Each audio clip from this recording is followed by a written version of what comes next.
Magandang gabi po. Napapansin ko, nasa likod kayo lahat. Pagka yung nakaupo daw ng mga kapatiran nasa likod, nagbabackslide dyan. Kaya will you come forward? Dito kayo. Oo, medyo bakante dyan, baka uupuan ni taning yan. No? Kaya lapit-lapit po kayo dito. Amen.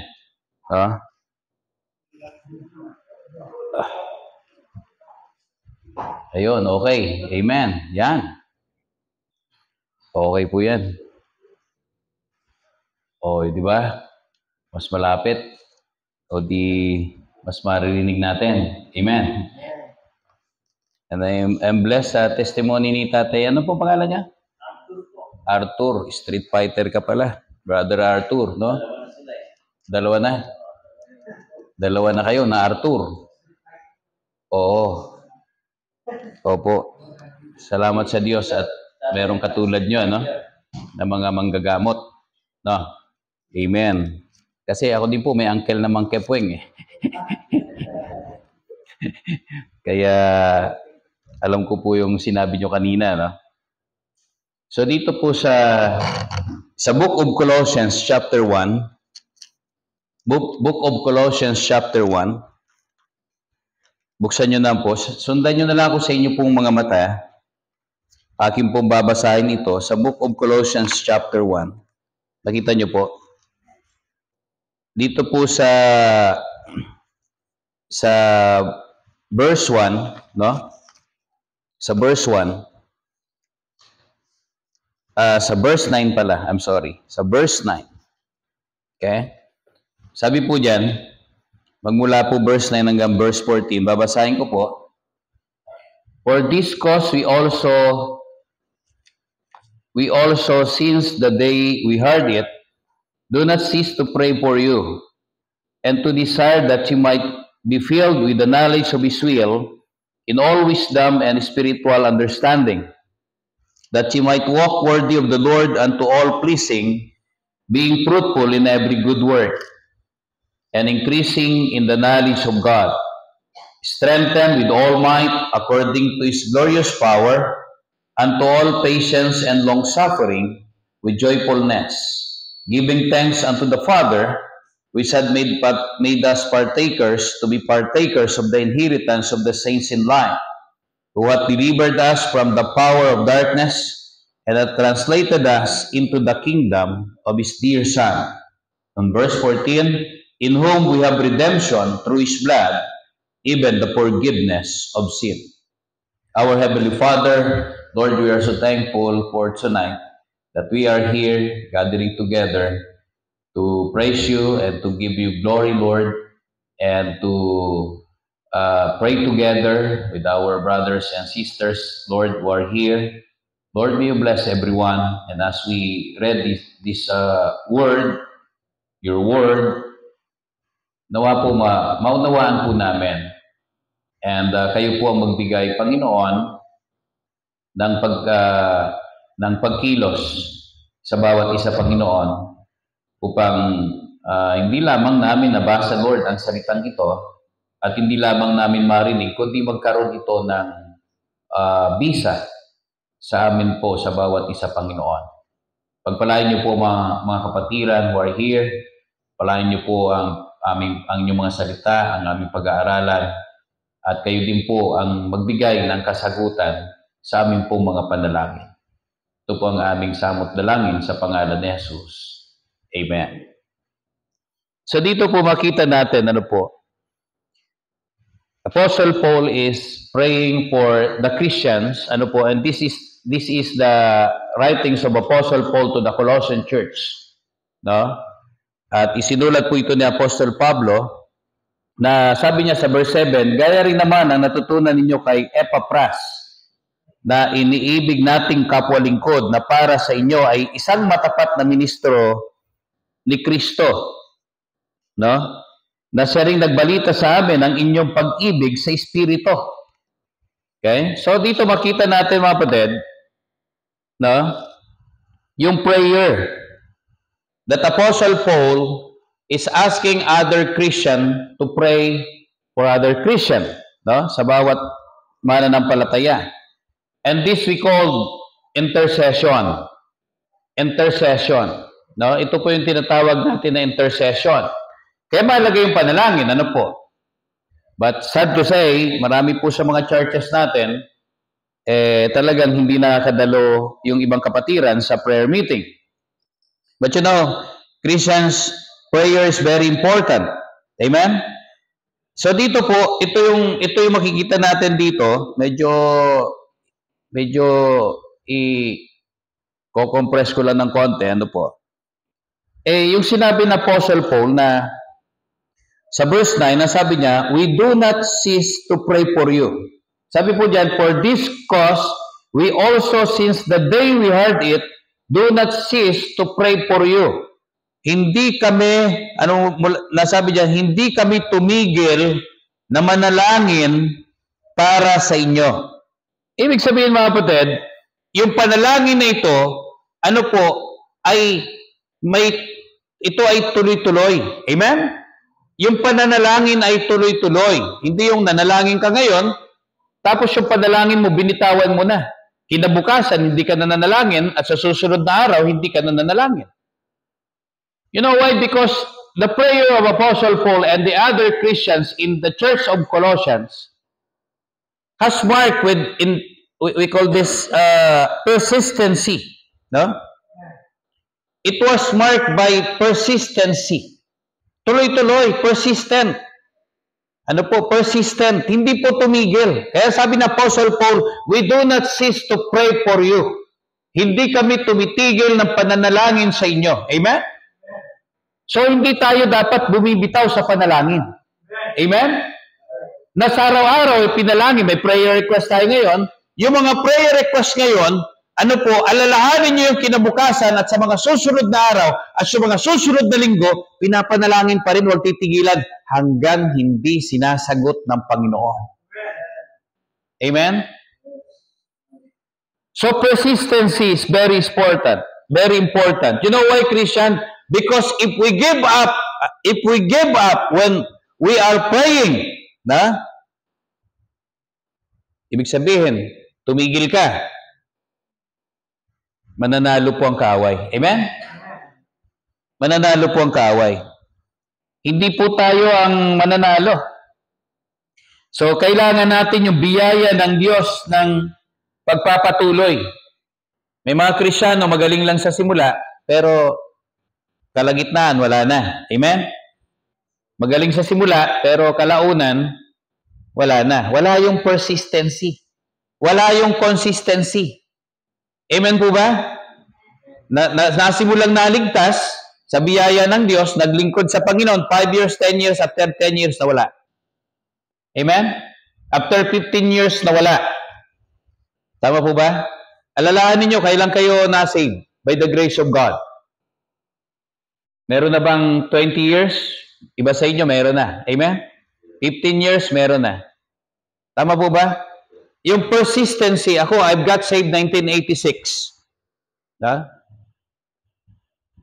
Tuloy-tuloy naman. Pero may mga time na parang, may mga ups and down talaga ang Christian life. Wala pa ako sa ministry noon. Tapos nung nasa ministry ako, may mga times na gusto mo mag-quit, di ba? Di ba? Mahirap kasi pag ikaw na nagli-lead.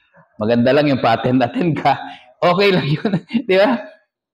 Akala nyo ba, mas mahirap yung dumadalo lang? Hindi. Mas mahirap yung nangunguna. Amen po ba? Mahirap po yung mga sitwasyon na nangunguna. Kami mga pastor. Kasi kami nasa frontline, kami lagi ang tinitira ng kaaway. Amen? Kaya you are to pray for your pastor and family. No? Kasi lagi kami ang tinatarget ng kaaway. From time to time, nakita ko po yun for many years. Nag-surrender ako ng buhay sa Panginoon, 1993. No?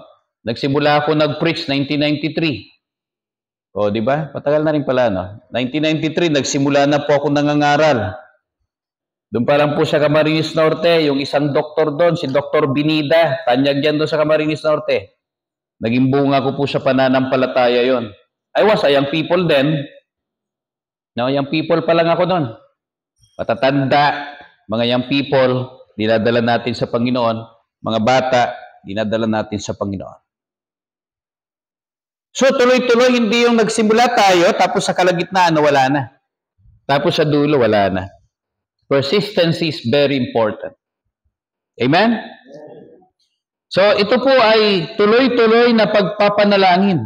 At ang sabi po dyan sa verse, sa kasunod po ng verse, sa verse 10, ano sabi po sa verse 9? For this cause, we also, since the day we heard it, do not cease to pray for you, and to desire that ye might be filled with the knowledge of His will in all wisdom and spiritual understanding. Verse 10, that ye might walk worthy of the Lord unto all pleasing, being fruitful in every good work. Being fruitful in every good work. So dito mabatid, makita natin dito, ano po, hindi lamang po yung persistency ang makikita natin doon na sinasabi ni Apostle Paul, kundi ganoon din po mga minamahal, minarkan po niya ito ng intensity ng compassion. Okay? Compassion. Okay? Persistent ka tapos mayroon ka pang compassion. Kasi alisin natin yung compassion, and having a compassionate heart, you cannot win souls for Christ. You cannot teach young children for the Lord. Amen? You cannot gather people for the Lord if you don't have compassion. Amen? Kaya sometimes, magagaling tayo, pero ang nawawala yung compassion. No? Magagaling tayo, pero nawawala yung love, yung pag-ibig. No? Lalo pag mga Baptist, magagaling yan. Amen? Yan, hindi nagkakasundo-sundo, pari mo magagaling eh. Tama po ba? Amen? Compassion is missing.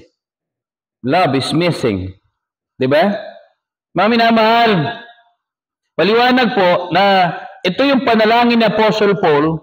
Ano po? Nang sabi ni Apostle Paul, he prayed that we might be filled with the knowledge of His will. Knowledge, ano po? Na mabigyan po tayo ng kaalaman ng kalooban ni Kristo. Amen? Kaalaman ng kalooban ni Kristo, hindi po yung kalooban ng tao. This is not the will of man, this is the will of God. Amen? And this is the compassion of God na nilagay po sa puso natin. Are you with me, Christians? Amen? So mabigat po yun, mga kapatid. Na? Yung compassion, yung perception na yun, yung knowledge, ano po? Yung knowledge na binigay po sa atin ng Panginoon. No? So, kailangan natin ito to have a greater, okay? Enlightenment in the Word of God in order to know the will of God. Amen? Amen. Dapat mas lalong lumalim tayo. No? You know why? Because by nature, we cannot understand the will of God. Hindi mo naman maunawaan eh. Kaya pag mayroong mga tao dito na hindi nauunawaan ang kalooban ng Diyos, mag-isip-isip ka, baka hindi ka pa saved. Amen? Kasi naniniwala po tayo, pag naligtas ka by the grace of God, ano po, you will understand the will of God. Amen? Without question, and without questioning God, and without questioning your pastor. You know why? Because you are enlightened by the Word of God, and you are enlightened by the Holy Spirit, kaya naunawaan mo kung ano ang kalooban ng Diyos. Pero alisin mo yun, wala. Nature. Natural man, wala. They cannot comprehend the word. They cannot comprehend the will of God. No? Kaya sabi ng Bible, sabi ng Apostle Paul, that she might walk worthy of the Lord unto all pleasing. Okay? Pleasing. Yung paglakad natin, natutuwa ang Panginoon. Yung paglakad natin, that she might walk worthy. Kalugod-lugod sa Panginoon. Amen? Yung iyong paglakad. Kaya yun, yung ginagawa nating ministry, minsan nakakapagod. But you know, you are walking worthy for the Lord. Amen? Lumalakad kang kalugod-lugod sa Panginoon. Amen? Minsan, di ba, nakakapagod eh, no? Tama po ba? Tama ba, Brother Richard? Oh. Pero, alam mo, itong si Brother Ricardo, matindi to eh. To 1 a.m. in the morning, nagbabasa pa ng Bible. Wow, sabi ko, amen. Tama ba? 4 a.m.? 4 a.m. ba yan? Kasi nag-share ako nung nag-ihi ako. Alauna yun eh. Nakita ni Brother Bart, alas 4 na, nagbabasa pa rin. Sabi ko, ano? Alauna, nagbabasa, nag-share ako ng gano'n. Pagbalik ko na, oy, Brad, tulog ka na. Sabi ko, madaling araw na. Sabi ni Brother Bart, alas 4, gising pa, nagbabasa pa. Amen. Siguro magiging propeta na to.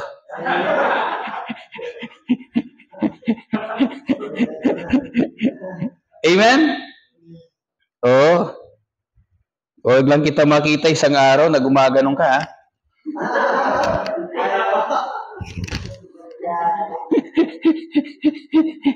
Oo, may nakasama akong ganyan. No? Hirap kayang i-deal nun. Masaklap pa doon, gumanong pa. Alam mo yun? Yung langaw, hinuhuli niya eh. Hinuhuli niya yung langaw. In verse 10, sabi, being fruitful in every good work. Okay? Sabi po ng Bible, that she might walk worthy of all of the Lord unto all pleasing, and being fruitful in every good work and increasing in the knowledge of God. Lumalago ka sa kaalaman ng Diyos. Amen? Increasing in the knowledge of God. Ano sabi po doon? Being fruitful. Ito. Fruitful, mabunga. Tama po ba? Nagiging profitable. Kapaki-pakinabang. Nagiging mabunga. Okay? Nung hindi ka pa Kristyano, yung buhay mo unfruitful. Amen? Kahit na anong tsuwari-wariwap gawin mo. Walang counting yun sa Panginoon. Amen? Kahit anong taratambling mo dyan, maging milyonaryo ka. Kung wala ka sa Diyos, walang saysayan. Amen po ba? Kaya lang magkakaroon ng saysay ang buhay mo kung dahil nasa Panginoon ka. Amen? Yung iba sa atin, inggit na inggit tayo sa mga milyonaryo. Iyaman na sila. Malaking bahay, malalaking lupain, magagandang sasakyan. Di ba?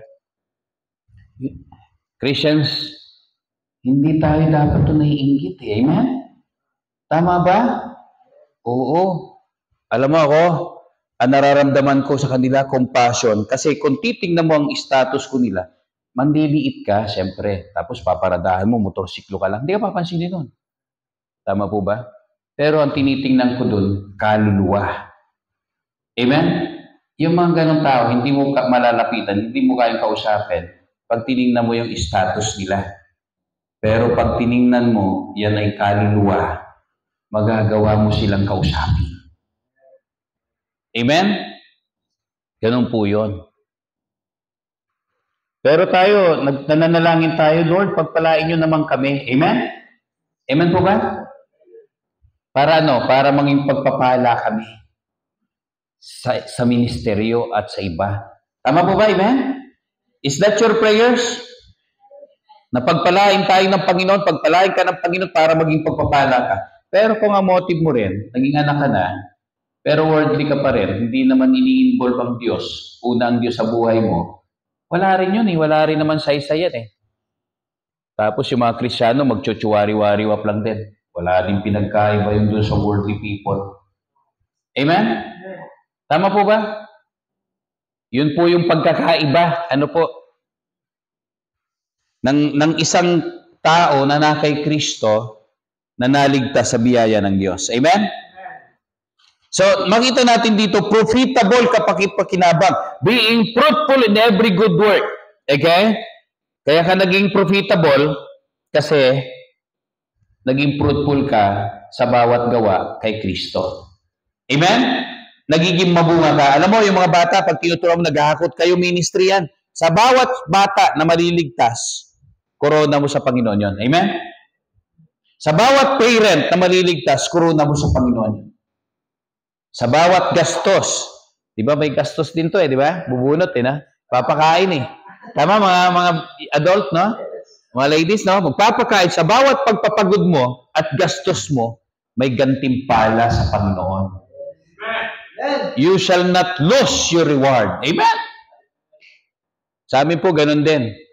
Tinutoka din, parang dito sa inyo, tutoka ko yung family, sila magpapakain. In every barangay. Kung meron ako member in 7 barangays feeding.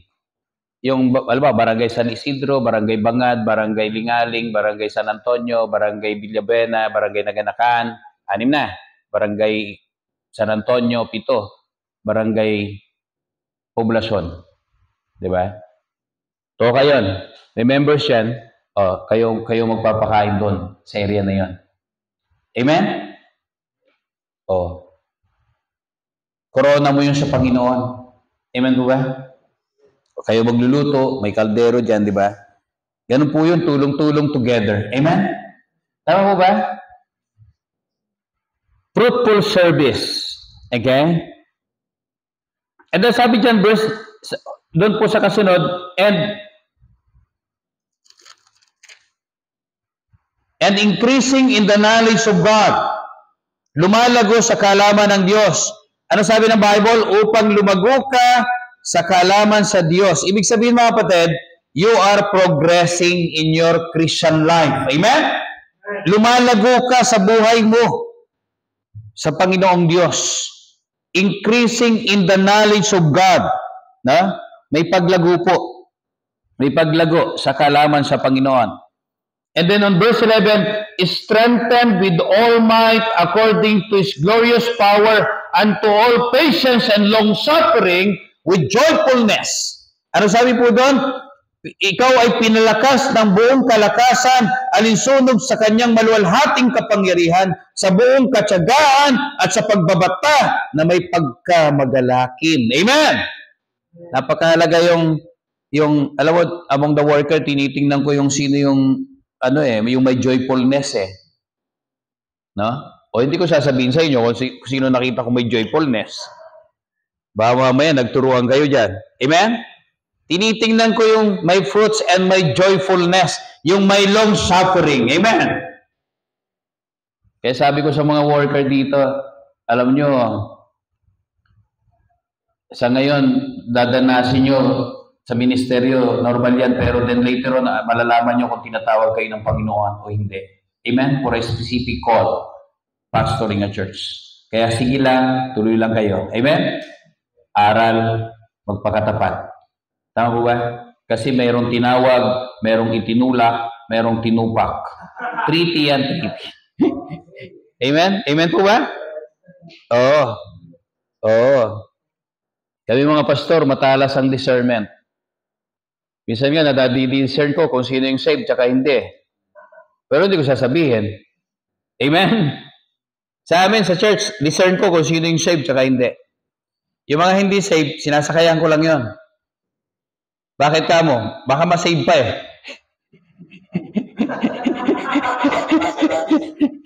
Amen?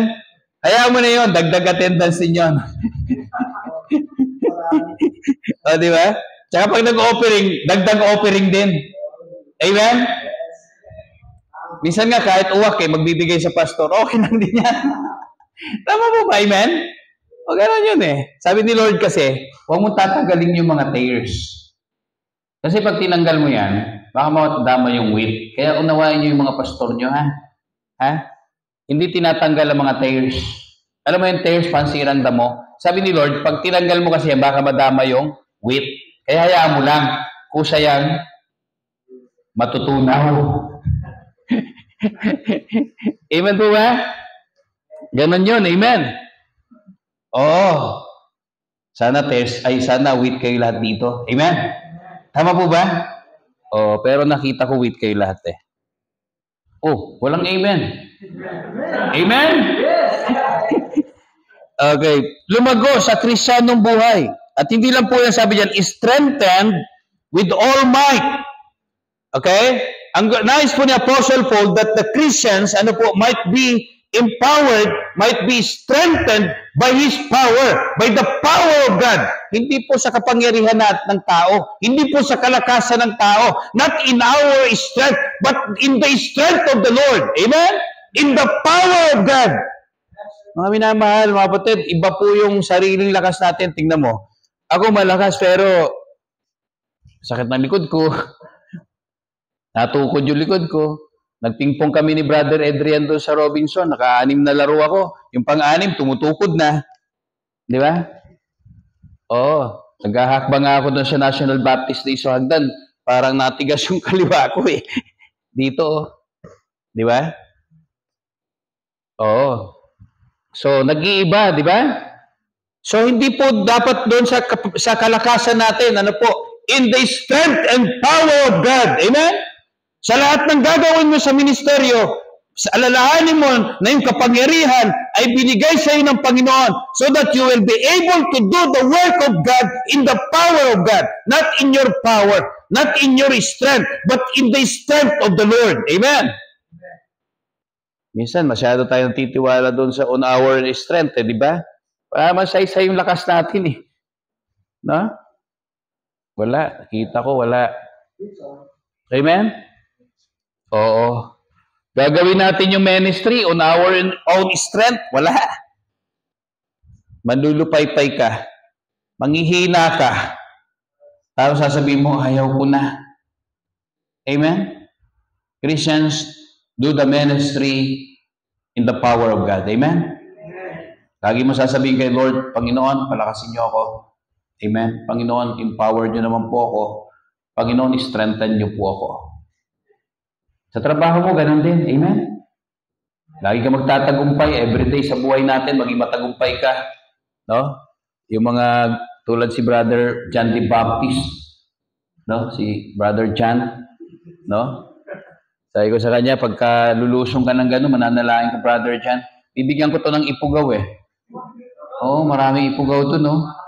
Oo, naghahanap din ng mapapangasawang faithful. Sasabihin ko, ito si Brother John D. Backleg, faithful ito eh. Amen? Amen ba? O kaya magpakatapat ka, tapos sinabi ko ng faithful ka. Amen? Sabi niyo, Pastor, faithful, hindi naman pala. Amen po ba? Oo. Magmamana ito si Brother John D. Backleg ng ikta-iktaryang lupa sa Ipugaw. May mga kaibigan ako doon eh. Para mga lupa-lupain. No? Alam mo yung sa Banawi Rice Terraces, doon po yun. So, strengthened by His power. Okay? Kaya sabi na Apostle Paul, strengthened with all might according to His glorious power. Okay? Yung kapangyarihan ng Diyos. So that we will experience the Spirit of God moving. Siyang kumikilos sa bawat isa sa atin. Amen? Walang imposible sa Diyos. Sa atin, maraming imposible, di ba? Oh? Minsan nga, nanalangin na yung Kristyano. Nagduda pa minsan. Sasagutin kaya ng Panginoon yon. Di ba? Andun pa rin yung pagdududa, no? Sa Panginoon. Okay? Tuloy po natin. Strengthened with all might according to His glorious power, unto all patience and long-suffering with joyfulness. Ang sabi po dyan, unto all patience. Okay? So, binanggit po na Apostle Paul na magkaroon ka ng pagtitiis that you might have patience. Patience and long-suffering. Patience and endurance. Naalala ko yung uncle ko eh. Sabi nung uncle ko, si Mang Kepwe nga yan, brother tatay. Sabi niya, alam mo, lahat nasa iyo eh. Kaya lang, one thing is lacking. Nawala ka. Ano yung uncle? Patience and endurance. Alam mo nung araw, bata ko, may yung patience ko. No? Tsaka yung endurance nga, di ba? Ayaw ko naghihintay ng matagal. Gusto ko, pag ginusto ko, bukas makalawa, nasa akin na. Alam mo yan? Pinalaki ako kasi ng tita ko na spoiled ba? Spoiled boy.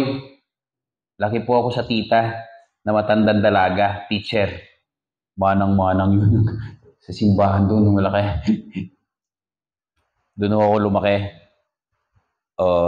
Kapatid ng tatay ko yun. Panganay sa tatay ko, inalagaan nun, marami. Tapos sa aming magkakapatid, 8 kami, ako ang inalagaan niya. Kaya I grew up sa isang old maid, no? Na maestra, teacher, na wala asawa, matandang dalaga. No? So isipin mo yun. Stricta, lahat, di ba? Puro sunod sa layaw, Jeff Rocks. Ganun, di ba? Sa mga kapatid, ako po yun. Kaya lang, mabait daw akong kapatid. Kasi pag may pera ako nun, yung mga kapatid ko, binibigyan ko. Kaya hanggang ngayon, paborito ako ng mga kapatid ko. Opo. Di ba? Sarap yung ganun, no? Oo. Lagi kang iniisip. Ang nakakalungkot doon, nasaan ka? Kailan ka uwi? Bira, pag nasa di ba? Parang bata ka pa rin na. Kausap ka to ni Mang. Video call. Ayos man lang ako. Ngayon, maring ka ba ngayon mauli? Para mag-uli-uli ka man digdi, maski buwan-buwan mag-uli ka man.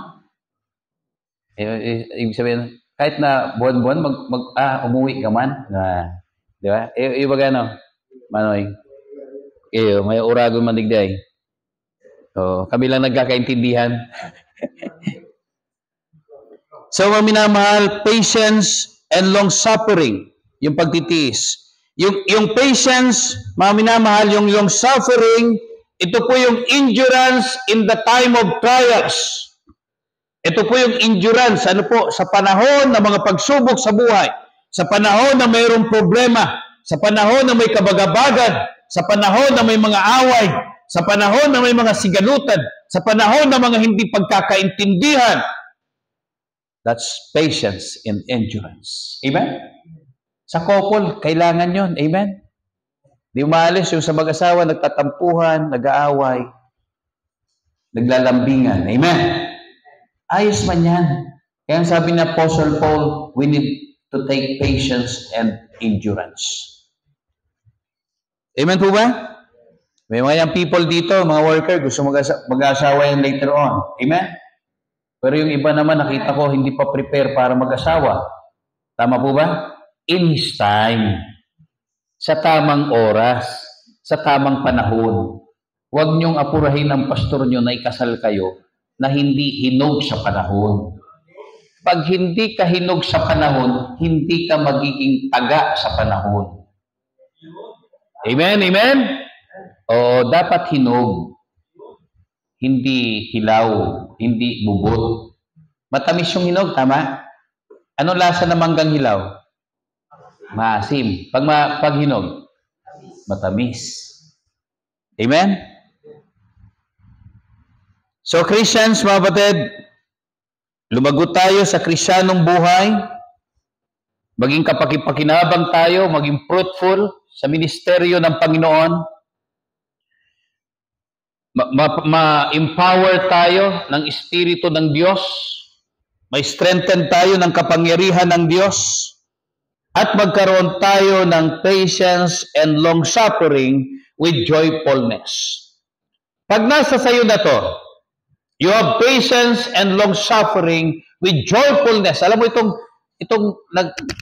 itong mapagpasensya ka na mapaghinuhod, sabi po diyan, mapagbata. Ano sabi po sa Tagalog? Na pinalakas ng buong kalakasan alinsunod sa kanyang maluwalhating kapangyarihan sa buong katsagaan at pagbabata na may kagalakan. Maminamahal, pag nasa sayo na to, praise God for that. Na? Totoo nga na ikaw ay nasa Panginoong Diyos. Amen? Na kahit anong problema, mayroon pa rin kagalakan sa puso mo. Kahit anong hirap ng ministeryo, meron pa rin kagalakan sa puso mo. Amen? Na maglingkod sa Panginoon. Hindi ka bumibigay. Amen po ba? And then last, ano sabi po din sa verse 11?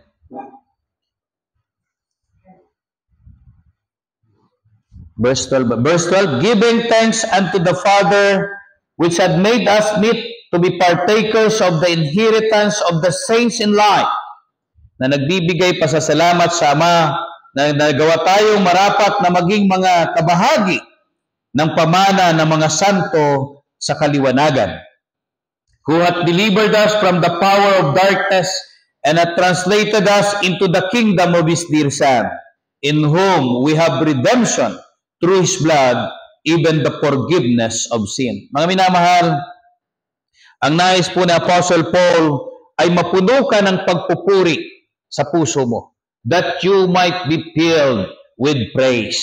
Amen? With praise. Yung pagpupuri sa Panginoon. And you cannot do this, Christian, without a joyful heart. Amen? You cannot praise God without a joyful heart. Maaaring pikiin mo ang Panginoon, pikiin mo yung nakakakita sa iyo, pero you cannot make piki ang Panginoon. Amen? Hindi po. Kita naman ng Diyos kung totoo yung paglilingkod mo, nakikita ng Diyos kung totoo ang puso mo, nakikita ng Diyos kung nagkukunwari ka lang na maglingkod sa Kanya. Amen? At ang masaklap doon, yung gantimpala, yung rewards, matideprive pagpapakunwari lang yung paglilingkod na ginagawa mo para sa Kanya. Amen? Christian, be serious in your service to the Lord. Amen? Maging seryoso tayo sa paglilingkod sa Panginoon.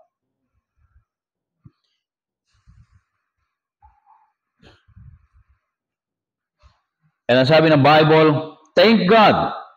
Okay, sa verse 12, giving thanks to the Father. Pasalamatan natin ang Ama na nasa langit.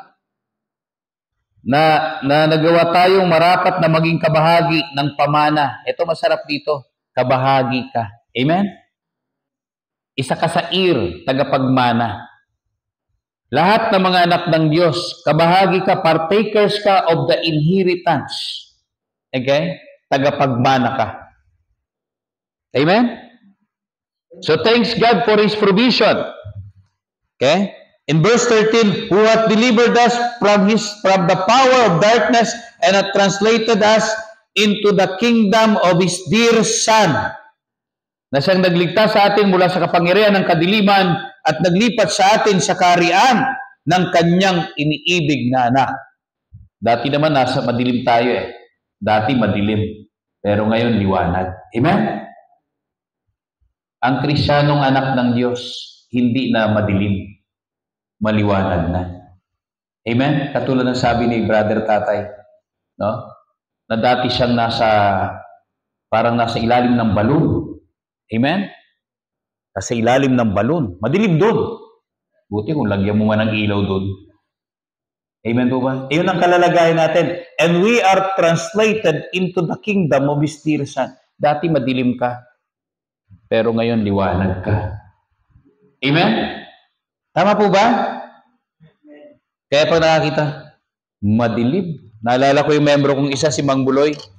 Sabi niya, Pastor, yan si Brother Melvin eh. Anong nangyari ho? Ganito nangyari. Pastor, wala akong makitang liwanag sa kanya. Madilim. Madilim. Yeah. Nakakatuwa yung matanda eh. Yung pala, tama yung sinasabi niya. Pero ako member doon. Naging member nabaptize ko yun Involved pala sa... Alam mo yan? Ayun, nakasama sa tukhang. Di ba? Ikaw po. Sabi ko doon sa PNP, huwag nyo itokang yan. Ako na lang magkano dyan. Yes, sir. O inabsuelto ko pa rin. Huwag nyo sama sa tukhang. Epe. Yes, sir. I-rehab ko doon sa church. O, di ba? Ganun po yun. And thank God for His power. Ang kapangyarihan po ng Diyos nalulukob po sa atin. Amen? Yung kapangyarihan ng Diyos. Sabi sa verse 14, before we close, in whom we have redemption through His blood, even the forgiveness of sin. Ano sabi po diyan? Na sa Kanya, tayo ay may katubusan sa pamamagitan ng Kanyang dugo, maging ang kapatawaran ng mga kasalanan. May katubusan sa Kanyang dugo. Ano po yung mga kapatid? Yung pardon ng Panginoon. Amen? yung kapatawaran ng Panginoon na binigay sa iyo at sa akin. Amen? You are forgiven. Kaya dapat meron tayong dahilan para magdiwang. Amen? Meron tayong dahilan para magsaya. Meron tayong dahilan para maglingkod. Amen? Because the Bible said that we have redemption through His blood, even the forgiveness of sin. Thanks God for His pardon. Amen? Without the grace of God, and without the shedding of blood in the cross of Calvary, there is no salvation. Amen? We cannot save by works. We cannot save by good works. Only the blood of Jesus Christ in the cross of Calvary can save us. Amen? And thanks God, pinatawad po niya tayo.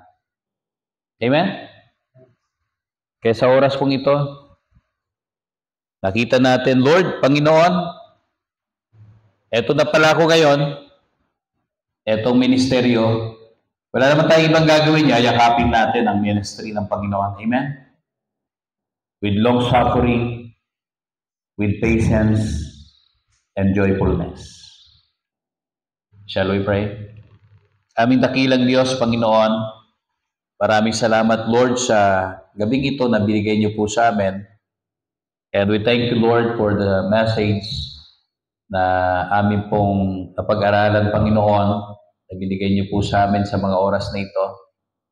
Salamat, O Diyos, Panginoon, na uli nasariwa sa amin na itong mga bagay nito na nais nyo ay aming dapat na panghawakan at aming dapat na panapilihan, Panginoon. Kaya, Panginoon, nawa po nangusap kayo sa bawat isa. Kayo po nagbigay ng pagkilos, Panginoon, ang iyong banal na Espiritu ang siyang nangusap sa bawat isa sa amin.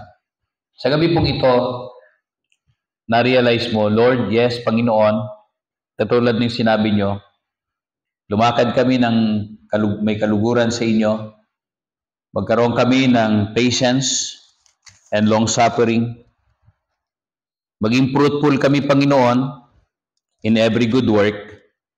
May strengthen kami, Lord, mapalakas kami ng iyong kalakasan, ng iyong kapangyarihan, ayon po sa inyong buong maluwalhating kapangyarihan. At mapagkaluban niyo kami, Panginoon, ng patience and long suffering with joyfulness. And you will be able to say now, sa mga oras na ito, Lord, Panginoon, nais ko po magkaroon ng mga bagay na ito at manatili ito sa akin. Ang nais niyo, Panginoon, na ang kalakasan ay manggaling sa inyo, magkaroon ako ng patience and long suffering with joyfulness, mag-increase ang aking kaalaman, Panginoon, mag-grow ako in your knowledge. Panginoon, nais ko po na ito ay manatili sa akin. Kung wala pa sa iyong iba, sasabihin mo ngayon, Lord, nais ko po magkaroon nito. At dapat manatili sa akin. Kung yan ang nais mo, pwede po ba taas mo ang iyong kanang kamay and says, Lord, yes, this is my heart desire. Nais ko po, Panginoon. Pwede po itaas mo, yes, God bless you, brother. Yes, brother, God bless you. Yes, sister, God bless you. God bless you. Amen, God bless you. Yes, sister, God bless you. Yes, brother, God bless you. Pwede po ba yung mga nagtaas ng kamay at sa mga nagnanais, will you come forward in the altar? Sama-sama po tayo manalangin. Tumungo tayo, gumalaw po tayo. Will you come forward in the altar and talk to the Lord in prayer? Kausapin po natin ang Panginoon ng mataimtim. Kausapin natin siya, Lord, Panginoon, nandito po ako. Come on, Christians, move forward. Ilod po natin sa Panginoon. Yung ano pa ng mga nais mo, ano pa man yung mga hinihiling mo sa Panginoon, pwede po ba ilapit natin dito? Tawagin po natin si Pastor Paul.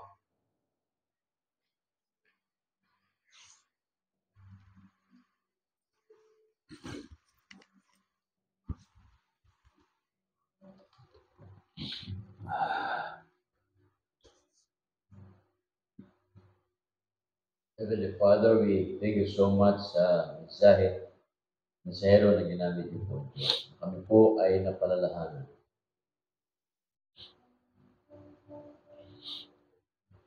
na iyong mga salita.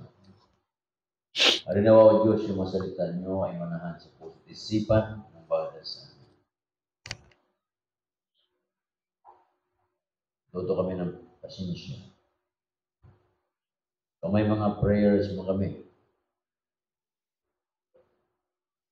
huwag kami mamadali. According to your timetable. Yes. At matuto kami sa tinatawag na long suffering.